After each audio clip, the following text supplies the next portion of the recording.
I mean, I'm excited for all you guys that are here. This is going to be pretty good. I think it's going to be pretty good because every time I do something like this, like a sermon or even exhortation or something, it allows me to just reflect and take a step back and, man, where am I in my walk with Christ? What am I doing in my walk with Christ? Where am I at? So tonight, I'm pretty stoked. I don't know about you guys, but I am. How many of you guys know what a big ship looks like? A ship. It carries cargoes and it goes across country. How many of you guys ever see those ships, like on Discovery Channel or something like that? Yeah, you guys ever seen those? They carry like just storage units, like maybe thousands of them at one time, and they go across the country. How many of you guys ever seen that? And not only that, they go through storms, they go through these waves in the ocean, and then they even come down to calm waters, and then they even park it right next to the dock just right. This thing is massive if you've ever seen one. You know what we can compare that to? Our bodies, our human bodies. There is this one thing, real quick, let me rewind. In that big ship, there's this one little thing, and it's called a rudder. Who knows what that is? It's this little thing in the back of the boat, right? Kind of tells it where to go, move left, right, churn, right? It's that one thing that moves this whole ship and this whole boat across the country and through the waves and through the sharp corners that it has to take through coming next to the land and whatnot. It's this one little thing that moves this entire ship. Isn't that wild? Isn't that wild? Thousands and thousands and thousands of tons of metal is moved by this little rudder. It's crazy and it's wild to think. In the same way, imagine our bodies is as this big boat. And there's this one little rudder in our body that pretty much does a lot of things for us. It moves us. It directs us. It allows us to go forward. It allows us to go back. It directs us to do something, not to do something. And who can imagine what that one muscle in your body, it's the strongest muscle in your body, that's an individual muscle. Who knows what that muscle is? Yes, Daniel's like, it's the tongue. You got it, man. It's the tongue. So tonight, the title of my message is The Power of the Tongue. The power of the tongue. So there are 3 things I want us to cover tonight. And man, I will try to hurry up as fast as I can because I really talk fast sometimes. So I hope you guys are taking notes. And if you guys are not, then hurry up. I'm just kidding. But I will try to end before 9:30. And if I have to skip a couple of things, then I'll do that because I can talk pretty fast. Do you guys understand me? No. Okay. I will slow it down. 3 things, more like 4 things is what I want to cover tonight. 1, what does the Bible say about the tongue that we have? 2, the tongue brings forth blessing and destruction. The 3rd thing I want us to talk about is what drives us to say what we say on a daily basis. What drives us? What's that thing in us that makes us say certain things? And 4th, I want us to focus on certain applications so that you guys go home learning something from tonight. Don't you guys want to learn something? It would be useless if you guys came and learned nothing and left and, well, that was another Friday night I wasted. So 4 things I want us to kind of focus on. Mainly 3, but 4 things. So what does the Bible say about the tongue? And there are 2 verses I want us to focus on. And it's going to be in Proverbs 18:21. Death and life are the power of the tongue, and those who love it will eat its fruits. If you guys, that's an ESV version. The Message version, it kind of breaks it down. If you guys ever want to know anything about a specific verse in the Bible, go to the Message version of it, and it kind of breaks it down for you. It's the same verse. It's just written like this. Words kill. Words give life. They're either poison or fruit. You choose. So the verse pretty much here is telling us that there is power in this tongue that we have, that God has given us. What are you going to do with it? Are you going to breathe life into someone, or are you going to breathe destruction with it? Destruction with it. So be careful with what you say. The second verse I want us to focus on tonight is Matthew 12:36. It says, I tell you, on the day of judgment, people will give account for every, not some, not partial, not just a few words, but every careless word they speak. Every little thing that you say, guess what? It's being recorded right now. Everything. So those are the two verses I want us to focus on. So the first, so what does the Bible say? The tongue breathes life and death. Not only that, it's recorded. Everything that you say is recorded. The second thing I want us to focus on tonight is breaking it down just a little bit more. What does it mean, the power of the tongue, about blessing and destruction with the tongue that God has given you? And in blessing, I'm going to break it down. So in blessing, the power of the tongue, you can also bless, okay? And there's three little parts that I want us to look at. One, you hearing someone bless you with their words. So you're going to be blessed with other people telling you. Two, you get blessed with your own words that you say. So one, you get blessed by somebody else's words. Two, you get blessed by saying words.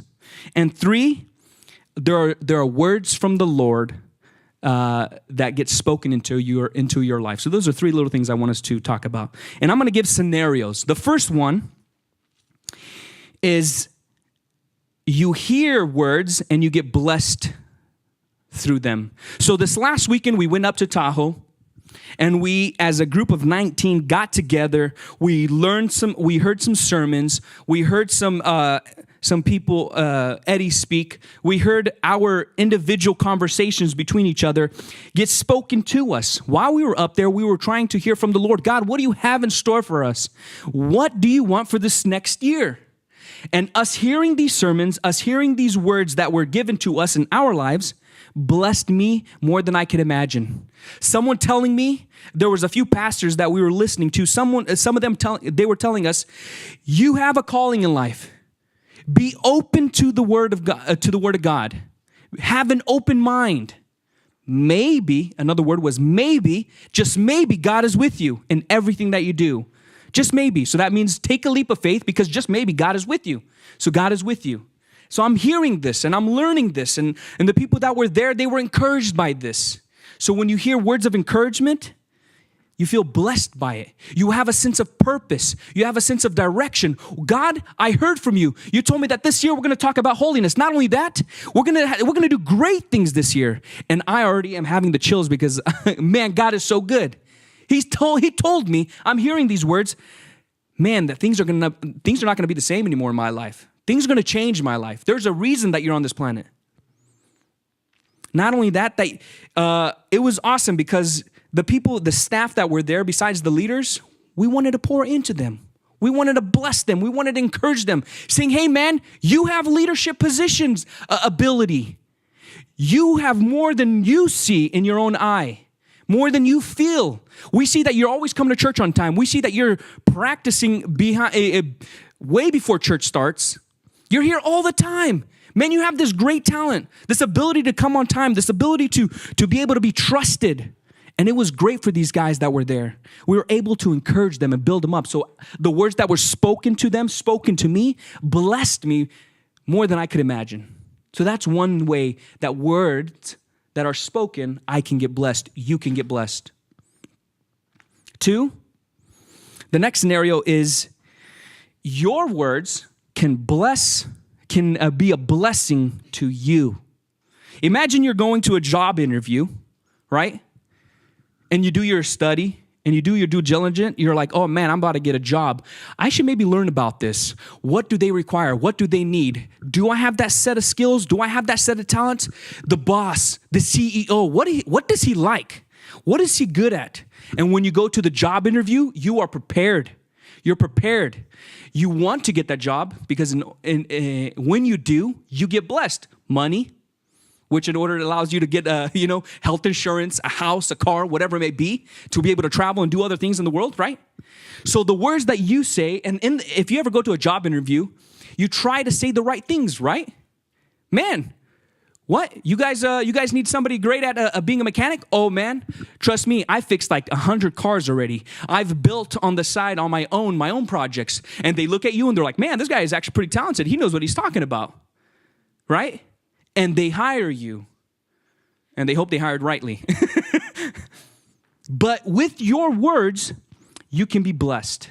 And that's just the earthly example. There's so many other examples. And I know I'm just trying to go through this teaching, but I want you guys to learn something. You guys can be blessed with your own words. Isn't that crazy? Yeah, so imagine you going into the job, you're like, nah, I can't do that, and I don't want to do that. I don't want to do that. Is that on the job description? No, I can't. You're not going to get that job.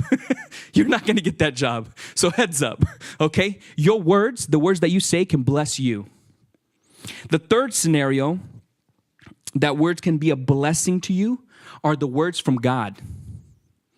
You ever pray about something so hard and you're like, God, can you please speak to me? Can you please tell me what I need to hear for my next step in life? Where do I need to go? Who do I need to marry? What am I going to do in the future? Is there a job ready for me? Where do I go? God, help me. You get on your knees, you start praying and you ask the Lord, what do you have in store for me, Lord? I know there's more than just sitting idly by getting minimum wage out of some job that you hate. There's more for you. So you pray and you ask God and you seek, and even the people that are next to you, and you ask the people in church, Mike, pray for me, dude. I need to hear from the Lord. I know that God is speaking to you. Please speak to me. And guess what happens? I guarantee you, many of you guys heard great word from the Lord through Mike. Amen? And God speaks through him. With what? His tongue. Because God gave him a tongue too. So there's power in the tongue, which is crazy. But not only that, I want you guys to hear something. Not only that, God will tell you, hey man, the next step in life, either through Mike or somebody else, or even directly from the Lord, he'll tell you. Maybe not, I am the Lord. No, man, it might be subtle.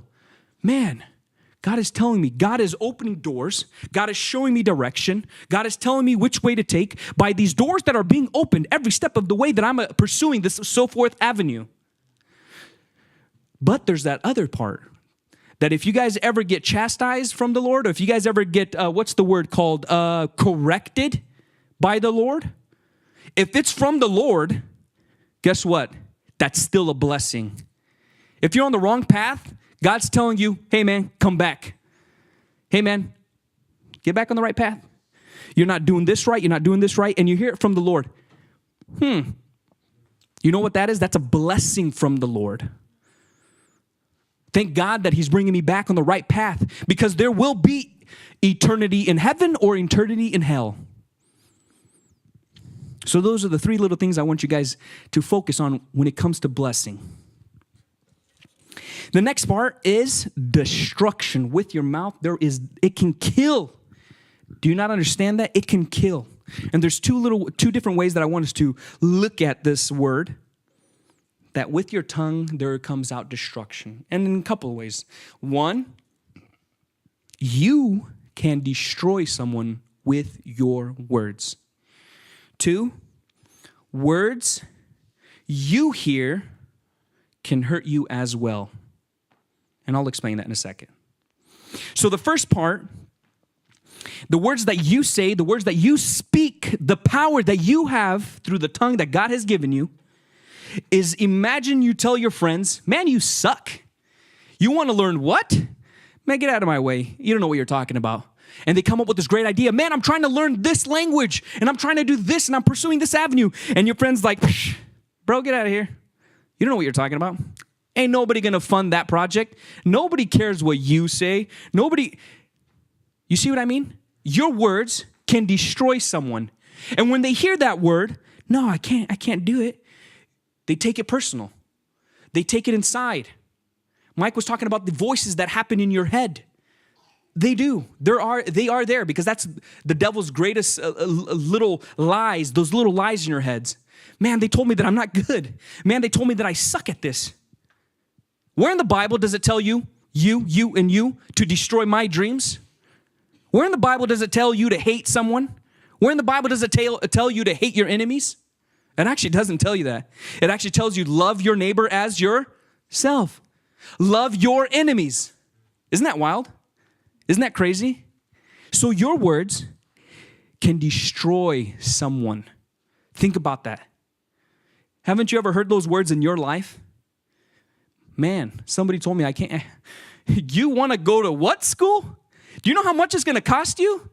And you listen to that. Don't listen to that. If it's from the Lord, go all in. Go all in. So remember that. Words can destroy. Words that you say can destroy. This last weekend, we were listening to a sermon, and a pastor was saying that negative people that are always negative, are evil people. All you have to do is put a D in front of evil, and it's devil. Isn't that crazy? Think about that. Negative people are pretty much evil. Man, we have to go to church again at what time? You need to be at church an hour early? Man, mom is asking me to help me? I'm not going to, what? No, I'm not going to do that. I got other better things to do. Man, no, of course. You want to do what? Man, you suck. You ain't good at that. Wait, I'm not going over there. And they're just always negative. Hey, man, let's go try it and see what happens. Maybe it is from God. Maybe it isn't. Let's go on a mission trip. I'm not going to go to Africa. Are you kidding me? There's diseases out there. I'm not going. Man, good luck. And they're always negative. They're always negative. They're always, what is it called? Fun suckers. Man, why? Why are you? Whew. Think about that. So one, words that you say can destroy people. Two, the words that you hear can hurt you. And let me elaborate on that. As I just told you, people will tell you, you're not good at that. You're not good at this. I don't think you're ever going to be great. I don't think you're ever going to go anywhere. And you hold on to that. And you bring it in your mind, you hold on to it, and you let it manifest in there. You let it sit with you. Day in and day out, man, I heard that I suck. Man, I heard that I'm not great. Man, God didn't tell, that wasn't from the Lord because my friend told me it wasn't from the Lord. And you hold on to those words, and you just sit there and you soak in it, and you hold on to it. These words, they can hurt you if you let them. Listen, if you let them. But what you can do is come to the Lord every day. God, I heard these words today, but I'm going to give them to you. God, I'm coming before you, and I heard that I wasn't great enough even for my own parents. But I'm going to give it to you because I love you and I trust you. You told me to follow you everywhere I go, to have you in my heart, to have you in my mind. God, I'm going to give you everything. And when you bring it before the Lord, he goes, good. I will work with you. I will take care of you. And it's so funny. An example, while I was doing this message, just this last week, somebody told me something. I was just like, it threw me by surprise when they told me this. And they're just like, man, I don't think you're going to ever be great at that. And I'm the guy growing up in high school, in middle school, most of my life, where I just throw it aside. You said what? You trying to bully me, buddy? I put it to the side. But this random thing, this last week, me trying to prepare for this message, it just stuck in my head for like 2 days. Somebody told me that I'm not great at this or whatever. You should be more like this person. You should act more like that. I was like, yeah, man, maybe that guy is right. And just the other night, maybe 2 nights ago, I sat before the Lord and I was like, God, are you kidding me? I'm allowing this in my mind to sit there, to make a nest in my mind? No. God, I'm sorry that I've been holding it on for the last 2 days. I should have brought it to you. God, I give it to you. I don't care what they say, because I know that whatever you say matters most than anything in the world. Anything in the world. Whatever the Lord tells you, that's what matters. If you look funny praying, if you look funny talking to other people about Christ, if you look funny trying to do the right thing, good. Good. God's watching you.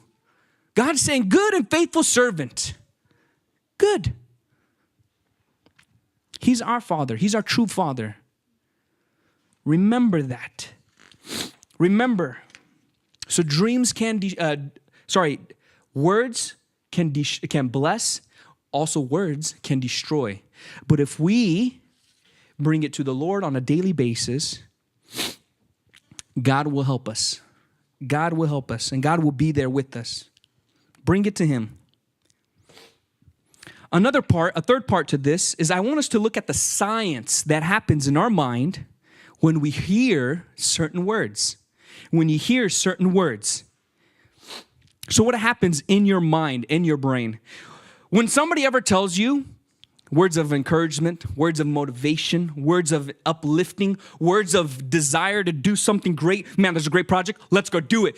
Yeah, you have that energy. Your brain starts to work, starts to move, starts to build these synapses, starts to build these connections. Man, how could we do this? What could we do? Our next project? We're going to go to the camp. Man, I'm preparing for that. We're going to have a blast. Oh, great idea. Right?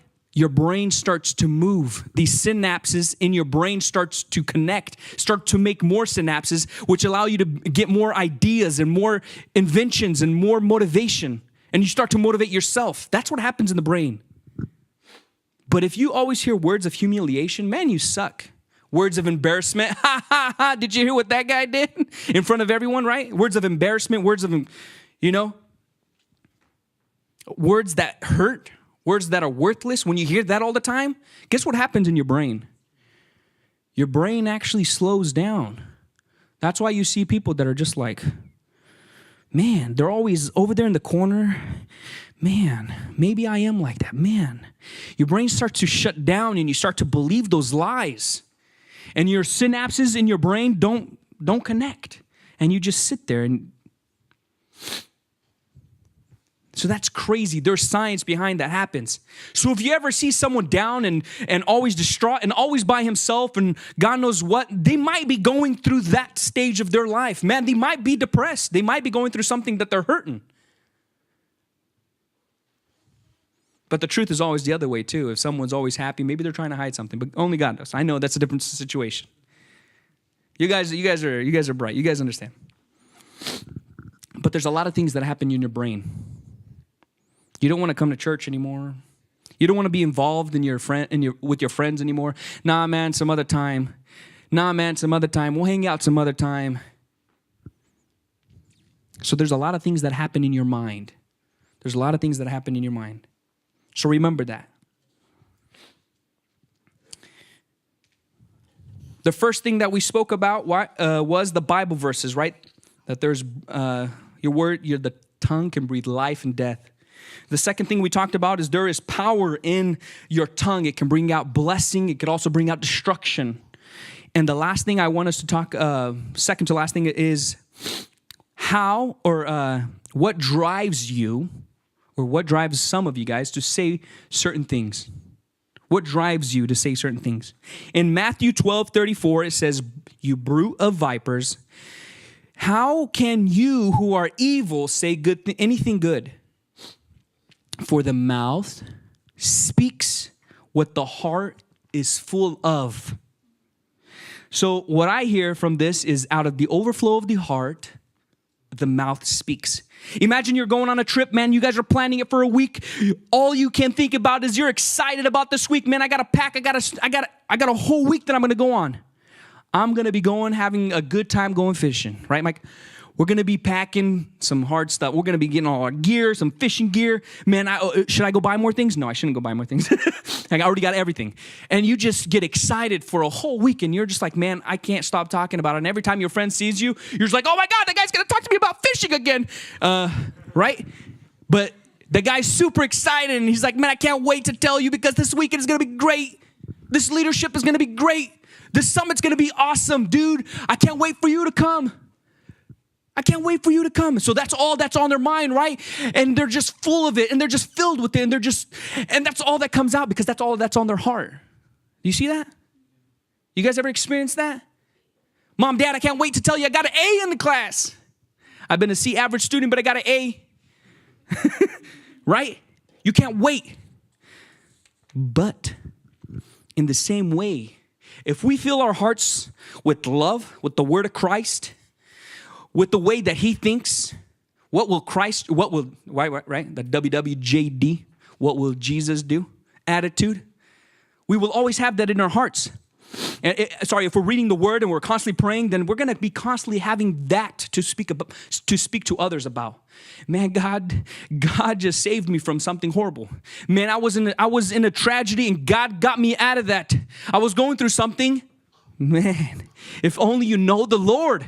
And that just comes out of you naturally because that's what's happening in your life. So remember that. What comes out of you? What fills your heart? But also in the same way. If you're constantly thinking with a negative mind or a negative mentality, nah, man, that guy, he's not so great. Nah, he's not so cool. I don't want to be around him. You start stealing. You start giving. You start having this bad attitude. You start gossiping. Guess what's going to come out of you? All of these horrible things. So what out of the overflow of the heart, the mouth speaks. What you feed grows. Remember that? Yeah? What you feed grows. Remember that. So what you feed grows in here too. And it will come out. It will come out. Lastly, I know I'm past 2 minutes.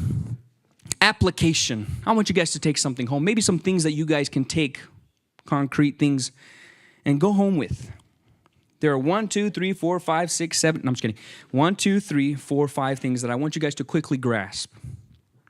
1, the next time you say something, be attentive to what you say.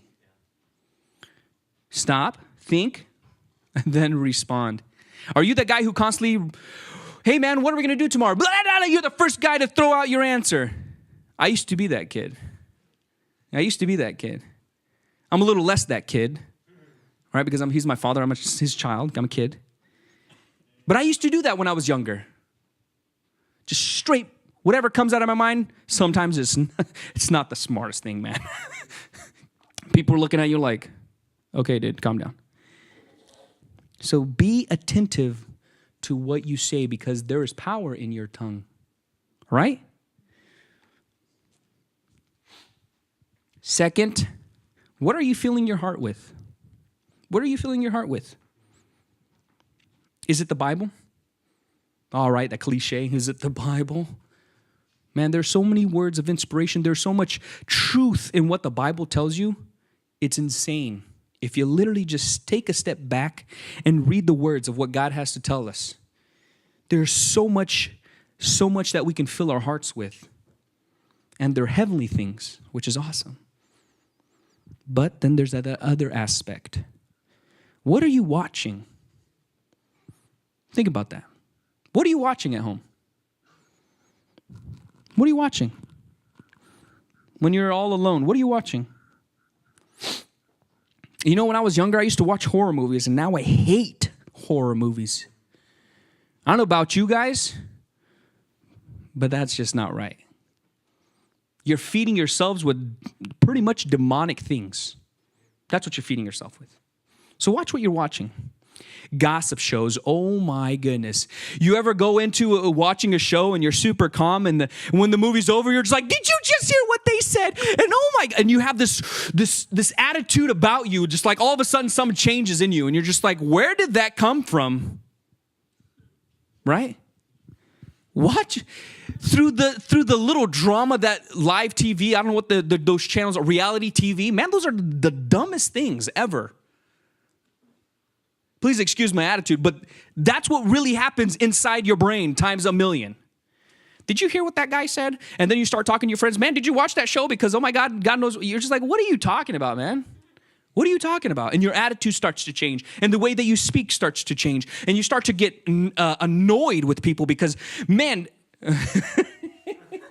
here's a perfect example. My wife waking up one time, and she's super mad at me because she had a dream about something I did wrong. What? You see what I'm telling you? It's the same thing with what you're watching. You wake up and you're just like, man, you guys know what I'm talking about. What are you watching? And it's crazy because these things can mess with you. These things are all about emotion and grasping you, catching you. So that when you go, leave that movie, leave that show, leave that thing that you're hearing on the radio, hearing that thing, that whatever song it is, it pumps you up and it's like all about cussing and girls. And you're just like, what? What are you filling yourself with? What are you filling your heart with? Because I guarantee you come out of that show, out of that movie, you start acting weird. You start saying some funny things. Be careful. So what are you filling your heart with? Think about it. Do a little checklist at home. Hey, man, maybe I should stop doing that. 3, ask yourself, are you that person people want to be around? Are you that fun sucker? Sucking the fun out of everything? Are you always negative? Is it always about you? Right? Is it always about you? It's like, dude, every time I come around you, you always have problems. I don't want to be around you. Can you just have a normal day? Or are you that guy who births inspiration to others? You have a project coming up, dude. I'm going to come and help you. Let's go. Let's do this. You want to build a 3,000-foot building? Oh, okay, calm down. Centimeter building? Let's do it.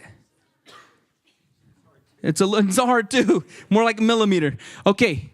But you see what I'm saying? Are you that guy people want to be around? What you feel your heart, you say. Are you the guy who's always like, hey, man, let's do it. Let's have fun. Let's go do it. Let's go just be ourselves and enjoy the day. Are you the guy, man? Oh, God, he's coming. Everybody hide. Oh, man, Jim is calling again. Hang up. Are you that guy? Which person are you? Think about it. Go home, think about it. So ask yourself, are you that person that people want to be around? 4th, I was like, fourth,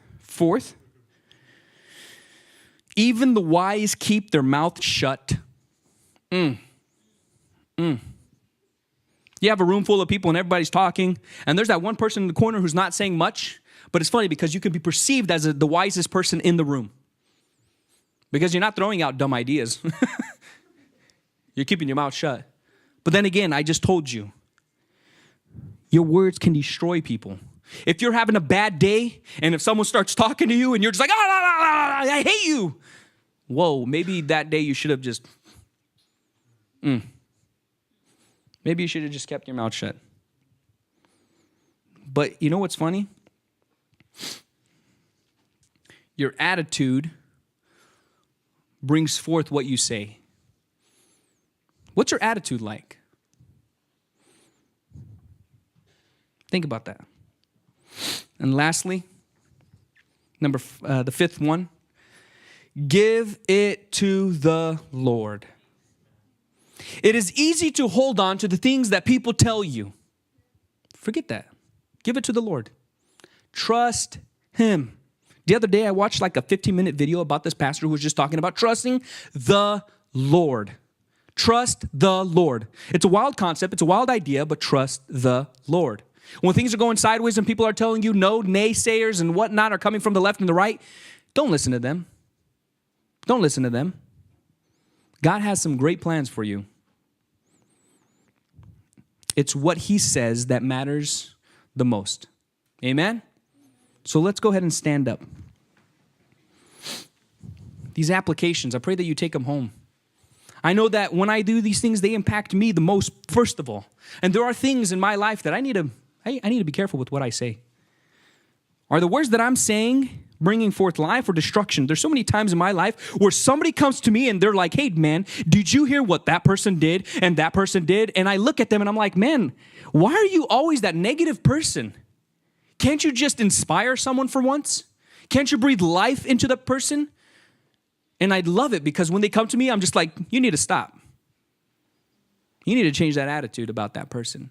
Sure, they might not be the best person in the world, but is it your job to hate someone? Is it your job to shut down their dreams? Is it your job to be the Lord and take revenge? No, it's not your job. God did not call us to that. So don't do it.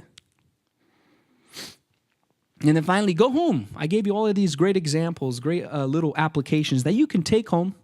Assess yourself, man, where am I? Where am I in my walk with Christ? And that concludes the message. So tonight, pray about this. And not only that, let's pray for Sam. Let's pray not only for Sam, let's pray for Larissa. That when Sam is gone, that she feels okay. And God is protecting them and watching over them. Same with your dad and the people that are currently there. They're doing God's work, and it's amazing because we're already hearing, I'm hearing testimonies from the people that are currently there that God is doing some great things in Africa. Some great things. And I love it. So pray for these two. They're your brothers, they're your sisters. So pray for them. Let's go ahead. God, we come before you. We just want to thank you for today. We want to thank you because you have great things in store for us, Lord.